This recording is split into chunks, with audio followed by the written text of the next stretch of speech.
We pour so much of ourselves into our homes, right? It's Yeah. way more than just like bricks and mortar. It's Yeah. years and years of memories, Yeah.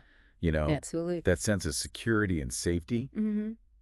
But imagine just for a second that security is just like totally shattered. Right. Like a fire, maybe like a natural disaster rips through your neighborhood Oh. and the unthinkable happens. Your home is gone. Yeah. So the question that keeps a lot of homeowners up at night is Yeah. what happens to the mortgage? Oh, that's such a good question. Right. And one that unfortunately doesn't always have like a straightforward answer. Right. I think it's natural to think that like the mortgage disappears with the house. Yeah. But in reality, it's much more complicated than that. Right. Mm-hmm. Because you don't own just like the structure. Right. You own the property itself, Exactly. the land. Yeah.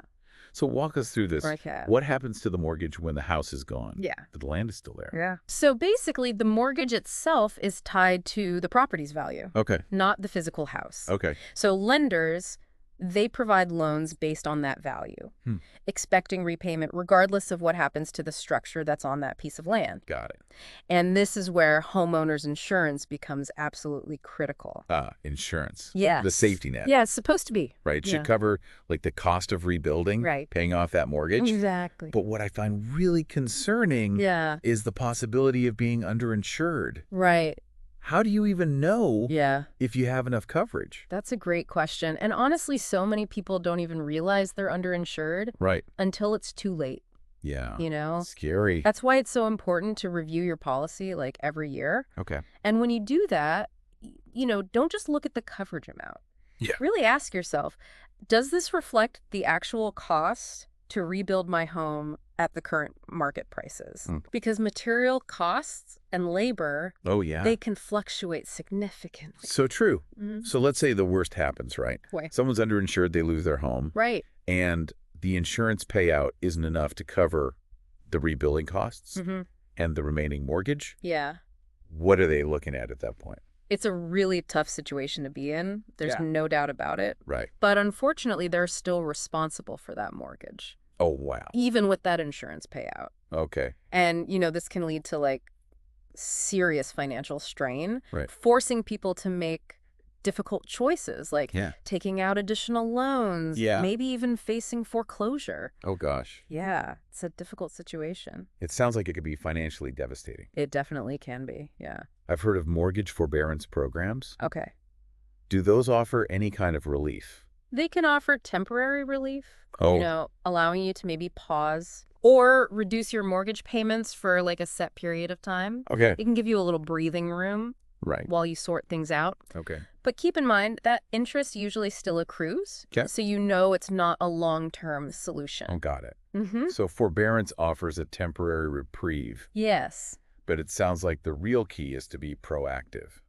absolutely. Right. Yeah, being proactive is crucial. So what are some steps people can take now to prepare for such an unexpected event? Okay, so first, like we've talked about, Yeah. review your homeowner's insurance policy every single year. Every year. Yeah. And make sure you have enough coverage for rebuilding costs, Okay. not just the market value of your home. Oh, so it's not just about insuring for what the house is worth now, Exactly. but what it would cost to rebuild it from scratch. Exactly. Right. Now, here's something else to consider. Okay. If you live in a high-risk area, like maybe a wildfire-prone region, Mm-hmm. you're going to want to explore additional coverage options. Right. There are fire-specific insurance policies Oh. and even policies tailored for specific natural disasters. Okay, great. Speaking of those high-risk areas, Okay. I'm curious about the rebuilding process. Yeah.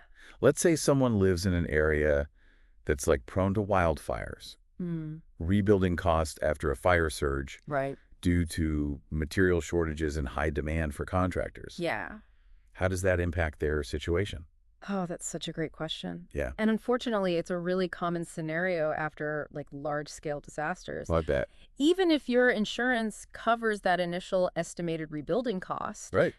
unforeseen factors like those material shortages you talked about Right. can drive up that price tag significantly. Wow. So what happens in that case? Well, Does insurance cover those additional costs? it really depends on the specific policy. Okay. Some policies have clauses that account for increased rebuilding costs because of those market fluctuations. This is where Having a very detailed conversation with your insurance agent is like absolutely essential. Okay. Don't just, accept the basic policy. Yeah. Ask questions, understand the nuances of your coverage. Right. Make sure you have adequate coverage Right. for those unexpected expenses. This has been so insightful. Oh, good. I'm glad. So just to recap for our listeners, Yeah. the biggest takeaway is understanding your homeowner's insurance policy like inside and out Yes. is like paramount. Super important.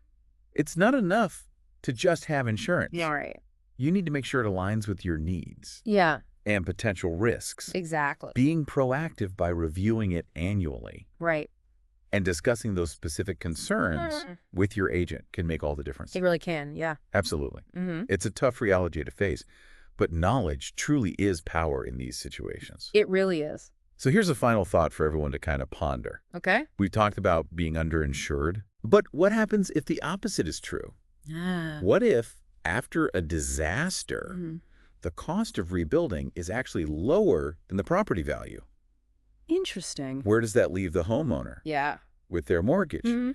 It's a scenario we didn't explore today, but it's certainly worth considering. Definitely. Let us know your thoughts. Yeah. We'd love to hear your experiences, your questions, or any insights you might have on this topic. Absolutely. Because at the end of the day, we're all in this together, We are. trying to navigate the complexities of homeownership and protect what matters most. Yeah, protecting our homes. Exactly. So important. Thanks for joining us, Of course. Thanks for having me. and we'll see you in the next deep dive. Sounds good.